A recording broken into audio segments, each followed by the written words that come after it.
Big boss ಇಂದ ಹೊರಗಡೆ ಬಂದ್ಮೇಲೆ ಎಷ್ಟು ಆಫರ್ಸ್ ಸುರಿಮಳೆ ಸುರಿತಾ ಇದೆ, ಹೊಸ ವರ್ಷಕ್ಕೆ ಹೊಸದಾಗಿ ಬರ್ತಿದೆ. ಇಲ್ಲ ಸಿ ಇವಾಗ ಸದ್ಯಕ್ಕೆ ಇಂಟರ್ವ್ಯೂಸ್ ಎಲ್ಲ ಮುಗಿಸ್ಕೊಬೇಕು.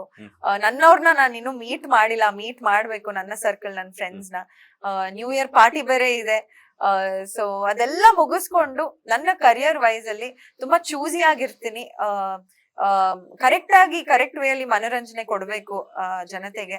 ಅವ್ರು ತೋರ್ಸಿರೋ ಪ್ರೀತಿಗೆ ನಾನೊಂದು ಗಿಫ್ಟ್ ಕೊಡ್ಬೇಕಲ್ವಾ. ಸೊ ಹಾಗಾಗಿ ಒಂದ್ ಒಳ್ಳೆ ರೀತಿಯಲ್ಲಿ ಚೂಸ್ ಮಾಡೋಣ ಅಂತ ನಾನು ವೇಟ್ ಮಾಡ್ತೀನಿ. ಓಕೆ, ಇಂತ ಡ್ರೀಮ್ ಕ್ಯಾರೆಕ್ಟರ್ ಮಾಡ್ಬೇಕು ಅನ್ನುವಂಥದ್ದು ಏನಾದ್ರು ಆಸೆ ಇದೆಯಾ? ಬಿಕಾಸ್ ಯಾರಾದ್ರೂ ಬಯೋಪಿಕ್ ಕ್ಯಾರೆಕ್ಟರ್ ನ ಪ್ಲೇ ಮಾಡ್ಬೇಕು ಅನ್ನುವಂಥದ್ದು. ಯಾ ಡೆಫಿನೆಟ್ಲಿ ಯಾರ್ದೋ ಒಬ್ರದ್ದು ಬಯೋಪಿಕ್ ಅನ್ನೋದಕ್ಕಿಂತ I am open for challenges ಅಂತಾನೆ ಹೇಳ್ಬೋದು. ಒಬ್ಬ ಆರ್ಟಿಸ್ಟ್ ಆಗಿ ಇವತ್ತಿನವರೆಗೂ ನನ್ಗೆ ಏನೇನ್ ಕ್ಯಾರೆಕ್ಟರ್ಸ್ ಬಂದಿದೆಯಲ್ಲ, ಎಲ್ಲಾನು ವಿಭಿನ್ನವಾದ ಕ್ಯಾರೆಕ್ಟರ್ಸ್ ನಾನು ಲೈಫ್ ಪೂರ್ತಿ ಪ್ಲೇ ಮಾಡ್ಕೊಂಡ್ ಬಂದಿದ್ದೀನಿ ಈ ಒಂದು 9 ವರ್ಷದ ಜರ್ನಿಯಲ್ಲಿ. ಸೊ ಮುಂದೆನೂ ಹಾಗೆ ಆಗ್ಲಿ, ಇನ್ನಷ್ಟು ಸ್ಟ್ರಾಂಗ್ ಕ್ಯಾರೆಕ್ಟರ್ಸ್ ನ ಪ್ಲೇ ಮಾಡಕ್ ಸಿಗ್ಲಿ ಅಂತ ದೇವರಲ್ಲಿ ಬೇಡ್ಕೊಂತೀನಿ.